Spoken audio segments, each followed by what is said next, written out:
সন্তানের বাবা যদি সন্তানের মাকে সম্মান করে ভালোবাসে, তবে সন্তানও সেটাই শিখবে।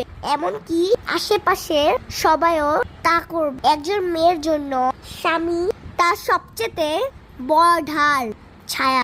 স্বামী যেভাবে সবার সামনে তার স্ত্রীকে উপস্থাপন করবে, সবাই সেইভাবে তাকে কদর করবে। স্বামী নিজেই যদি সবার সামনে তুচ্ছ তাচ্ছিল্য করে, কথা বলে, গুরুত্ব না দেয়, তাকে অন্যরাও অসম্মান করবে এবং আপনার সন্তানও তার মাকে অসম্মান করবে।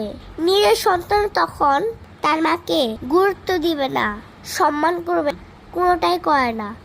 হয়তো আপনার স্ত্রী ভুল করে বেশি বুঝে, কম কাজে পারদর্শী নয়, তবুই তাকে কখনো সবার সামনে উচ্চস্বরে ধমক দিবেন না।